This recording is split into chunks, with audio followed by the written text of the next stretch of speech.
Hi hello నమస్తే welcome to my channel Muni to mummy. ఈరోజు నేను మీకు ఈ అందమైన గణేష బ్యాక్డ్రాప్ ఎలా చేయాలో చూపిస్తాను. ఫస్ట్ మీరు ఒక ఫోమ్ షీట్ తీసుకొని దాని మీద గణేశాన్ని డ్రా చేయగలిస్తే డ్రా చేయొచ్చు.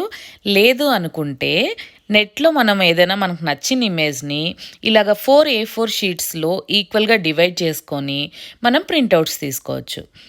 ప్రింట్అవుట్స్ తీసుకొని మనకి సైడ్కి చిన్న చిన్న గ్యాప్స్లా కనిపిస్తుంది కదా, అదంతా కట్ చేసుకొని మనం కరెక్ట్గా ఎగ్జాక్ట్ పొజిషన్ వచ్చేటట్టు గణేశాన్ని బ్యాక్ సైడ్ టేప్ వేసుకోవాలి. టేప్ వేసుకున్న తర్వాత ఏదైనా ఒక షార్ప్ పెన్ ఆర్ పెన్సిల్ తీసుకొని దాంతో కొంచెం గట్టిగా మనం ప్రెషర్ ఇస్తే కిందన ఆ ఇమేజ్ అనేది ట్రేస్ అవుతుంది. ఫ్రంట్ సైడ్ బ్యాక్ సైడ్ రెండు వైపులా ట్రేస్ చేసుకోవాలండి, మర్చిపోకుండాని. నేను ఆల్రెడీ ఈ షీట్ మీద ట్రేస్ చేశాను, అందుకే నేను ఇప్పుడు ట్రేస్ చేయట్లేదు. మీరు మొత్తం ఇమేజ్ అంతా ట్రేస్ చేసిన తర్వాత ఇక్కడ మీకు కళ్ళు కనిపిస్తున్నాయి కదా, కళ్ళు ఎలా ఉన్నాయో అలా వస్తుంది. మీకు అది కనిపించకపోతే నేను మార్క్ చేసుకున్నట్టు ఏదైనా ఒక డార్క్ కలర్ స్కెచ్ పెన్తో మార్క్ చేసుకోవచ్చు. బార్డర్ ఫ్లవర్స్ కోసం ఏదైనా ఒక చిన్న కార్డ్బోర్డ్ తీసుకొని ఏదైనా ఒక సర్కిల్ షేప్ తీసుకొని 2 సర్కిల్స్ కట్ చేసుకోండి. ఇలా ఊల్ తీసుకోండి. ఊల్ తీసుకొని మీ సైజుని బట్టి మీకు 3 ఫింగర్స్ కావాలంటే 3 ఫింగర్స్, 4 ఫింగర్స్ కావాలంటే 4 ఫింగర్స్ సైజుని బట్టి ఊల్ని రోల్ చేసుకోండి. అరౌండ్ 40 to 50 రౌండ్స్ తిప్పుకుంటే మనకు కొంచెం మంచి సైజులో వస్తుంది ఆ ఫ్లవర్ అనేది. నేను ఇక్కడ cream colour and red colour 2 contrast colours తీసుకున్నాను.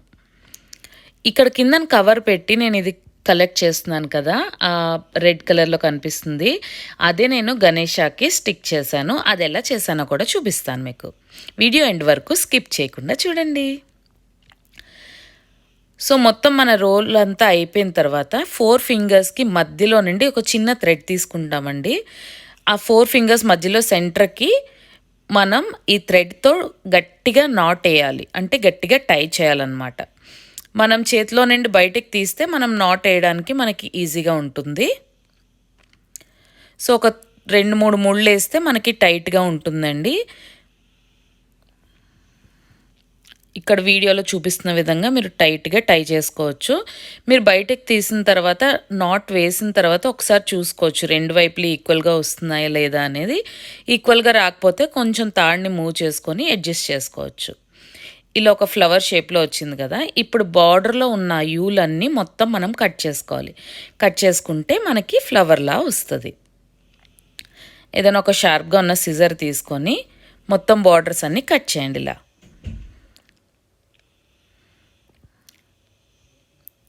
ఈ వూల్ అంతా చిన్న చిన్న పీసెస్ అవి పడతాయి కదా, అదంతా వేస్ట్ చేయకుండా ఒక చిన్న కవర్ పెట్టుకొని మొత్తం అంతా కలెక్ట్ చేసి ఉంచండి.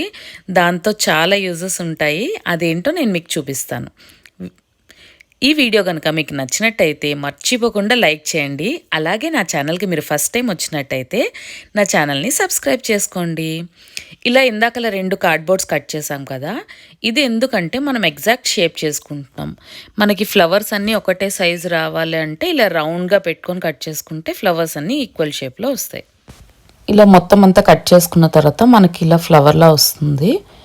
ఇవి మనం కలెక్ట్ చేసుకొని ఉంచుకోవాలి. నేను అరౌండ్ 30 to 40 ఫ్లవర్స్ అయితే చేసి పెట్టాను ఓన్లీ దీనికి, ఈ ఫ్రేమ్కి. అలా కాకుండా ఇంక ఎక్స్ట్రా నేను 3 కలర్స్ కాంట్రాస్ట్ తీసుకున్నానండి.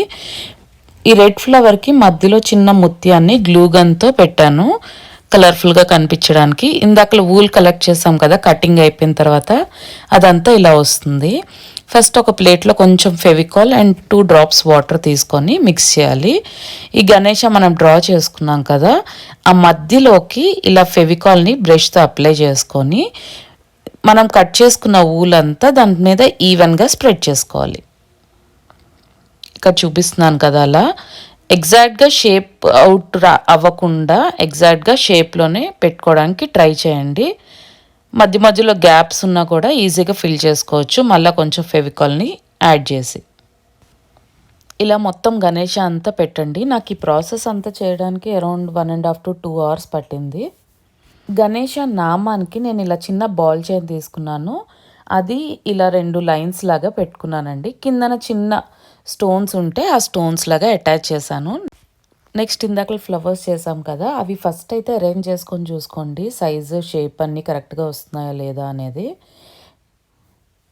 నేను ఈ వైట్ కూడా నాకు కొంచెం ఎందుకో డల్గా అనిపించి వైట్లో కూడా చిన్న ఊల్ని రెడ్ కలర్ ఊల్ ఉంటుంది కదా దాన్ని రౌండ్గా పెట్టి దాన్ని ప్రతి ఒక్క వైట్ అదే క్రీమ్ కలర్ ఫ్లవర్కి మధ్యలో పెట్టాను. అంతే, మన ఓవరాల్ గణేష లుక్ ఇలా వస్తుంది. Thank you.